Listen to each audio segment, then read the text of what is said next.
Yes, I just said that this debate going on here is not alone. It's going on different platforms in La Republic du Cameroon and perhaps the world. And when they carry on these things, especially on Equinox and other programs, they invite ambassadors whom they think are academically sound, whom they think are knowledgeable about the problem. And of course, a good number of these people pass for professors, and I have followed them. There are many, but let me take two examples that would make me start my point. I followed a certain Professor Mark Antony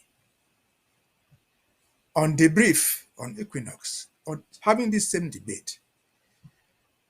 He's a professor. If he's a professor, he's a teacher of the university.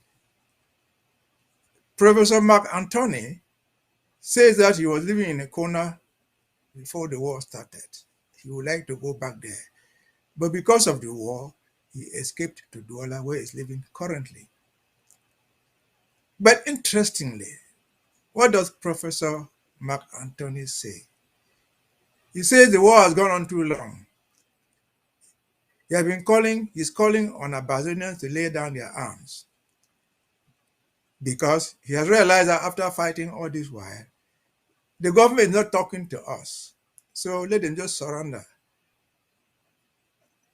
so I can go back to Icona. What Professor Mark Antony did not say is that if he's not in the corner where he used to reside, he's not escaping from Amba boys. He's not escaping from ARF forces. He has not told us that in a corner that I also know, I lived there before. A corner is virtually occupied by military camps. He didn't call the military to take away their arms, their military barracks. Schools are occupied by military now. So he could go back to his native Econa. And the next person I am coming to is a certain Professor Ngo, Julius Ngo, who passes for a historian. I want to listen to him and listen to Professor Mark Antony and many others. I've just taken them as an example. I come with the conclusion that these our academic giants, supposed academic giants, are either academically so dishonest or they are factually ignorant of the problem of Ambazonia. Either way, they are wrong. And I want to take my cue from there. Now, I said the whole idea that we have been arguing is that we cannot talk about justice in this war, about peace in this war, without justice. What does that mean? Let me start with justice. When you go to court to look for justice, what are you looking for? You are looking for some interpretation of the law, some legal text that will justify your claim, whatever it is a claim. Like you are going to court because the court will interpret the law. Is the Ambazonian problem legally available? Yes. And as a takeoff, I will say this. They will know that we play to Cameroon. They will know Ambazonia if you take away the Treaty of Versailles. The Treaty of Versailles, as Barasanso has said, was meant to end the war that was essentially against Germany. It is that treaty that divided Cameroon, okay, into two. I handed one to France as a mandated territory. I had another part to the UK as a mandated territory. Is the Treaty of Versailles a law? It is. So can you end this problem without revisiting the Treaty of Versailles to see that these people were effectively divided? No. We'll go there to look for justice from the beginning. Again, fast forward. They will know Ambazonia today. They will know Republic of Cameroon today. But for the 1946 Trust Agreement created in the 1945 United Nations Charter, Chapter 7. It is a very agreement that created the Trust Territory of Southern Cameroon and created the Trust Territory of British Southern Cameroon and the Trust Territory of French administered Cameroon. They didn't just create them. After the Treaty of 1919, they went on the ground to put boundary marks to separate the people, to show this is where these people belong. This is where these ones belong. The marks are still standing there. It's the Treaty of Versailles, it's the 1946 agreement, trust agreement, that France signed, that the UK signed, a legal document. Yes, it is. Can we deal with the issue that we have now without visiting it? We cannot. And I will take this to Professor Ngole Ngole. Have Professor Ngole Ngole say, well, 2 days ago, Professor Ngole Ngole said, well, the so-called Northwest and Southwest can never live together. Because according to him, we're no longer in the 1950s, we're no longer in the 60s, where people tell things the way they want. I may use this opportunity to remind Professor Ngole Ngole. He said that was his opinion. That history is not opinion. History is a fact. Like it or not, that's the history. So Professor Ngole Ngole, like it or not, in 1946, 1919, and 1946, there was a permanent division between the President of the Republic of Cameroon, called French Cameroon, and the President Ambazonian, called UK administered Cameroon. That was it. And I will go further to still quote Professor Ngole Ngole and remind him, if he has read history, which is documented, that the 1946 Trust Agreement empowered the administrative authorities to break the territories that they were given, into administrative units. What they handed to France did not contain a littoral province. They didn't contain a well region, whatever they call it. Those creations called the North, the South, the East in French Cameroon was created administratively by the French. What Professor Ngole Ngole said was the grassland under the UK administered Cameroon did not change the fact that the grass, whether they named them grass field or forest zone, it did not alter their belonging to a unit called British administered Trust Territory. They were so named just for the administrative purposes.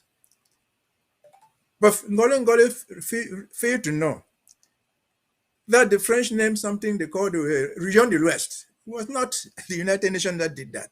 They named the North. They were not consulted. The people of the Northeast were not consulted. The Pygmies in the East were not consulted. The Bamileke were not consulted. The Littorals were not consulted. They were just cut there administratively. They liked it or not, they became part of French Cameroon. When the Germans got that territory in 1884, they didn't ask us, they didn't ask the Bororos, they didn't ask the Tukweris, they didn't ask the Pygmies whether they want to belong to this unit called Cameroon. We were not sought. That opinion was not sought. But it was known as German Cameroon, short and simple. And so when they came to the Treaty of Versailles and the Trust Territories, people were not consulted. You belong to where you are, and that is the history of Africa decolonization. So Prof. Ngole Ngole should know that. He forgot to say that even what he called the grass field, the British did not just call it the grass field. The British named it Bamenda Province. But Bamenda Province was just one for the purpose of administration. Prophet Ngole did not say that, forgot to know, but he said he lives in the southwest. Let him just, he lives in Boya. Let him take 10 kilometers down to a corner. He's going to see 90% of the people in the corner, if not 95%, come from Momo. So, Momo today is in the northern zone, or what you call the Northwest province. So they cannot live with the Southwest. Professor Ngole, I'm sorry to say, your history is either outrightly dishonest or shows a lot of ignorance. And so, if that is where we are in the history of Ambazonia, I will go again to say what we said, what Maslot was.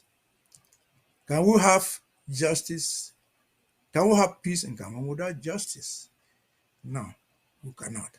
This is why when you go to court of law, they call it a court of law because they enforce the law. In our own case, the laws have been made clear. The Treaty of Versailles, the United Nations Trust Agreement, the dividing of the territory into two physically, because the maps are still there. There's no map dividing northwest from southwest. There's no physical map dividing the west from the littoral. There's nothing like that. If you see those marks that divide northwest and south, East Cameroon, the BSC, British Southern Cameroon. Then the other side it is written French Cameroon under French administration. So those marks are there. They have international meaning. And so again, I come back to the point. If you go to court, you're looking for justice based on the interpretation of the law. The interpretation of the law may take different things. It may take the law itself. But the law has to go together with equity, with morality. And so, again, can we have this so-called peace without justice? Justice here will refer to morality and to equity. And fast forward to 1961. What we were contemplating and what everybody agreed in 1961 was that if we were to join this, our people of the East Cameroon, we were going to form two states who were just 20% with equal status, no matter the size. We were going into that union with equal status. The morality of equality of status is clear. The equity there is clear. That the stronger guy will not come down and subdue the smaller guy. He will not come down and strangle you. So it was understood that if we were to be with them, it would be a place of two states with equal status. And so, has this principle been followed that we can claim to make peace without going to look for justice? It has not been followed. And so there can be no peace without justice. Can you explain, who can explain among the experts in East Cameroon, that the abolition of the so-called federation in 1972, the reduction of another state from a single state with equal status with the other to a non-state, embodied in another one, and renaming it a province. Is that equitable? Certainly not. Is that moral? Certainly not. Is that legal? Certainly not. So that is where we take off. President So talk about the plebiscite of 1961. I've had the opportunity to say this. All of us agree. The plebiscite was an expression of a wish. The question was, do you wish to attain independence? It was a wish. By joining East Cameroon or Nigeria, it was simply a wish. Was this wish ever successfully implemented? No, it was never. Why? Because at the earliest opportunity, the other party to that joining voted no to 1608. They voted no, we don't want to join with these people. The United Nations had no power to force you into a union. Anybody, any member state into a union, they could not. So that would have ended the matter right there. That should have been the end of the matter.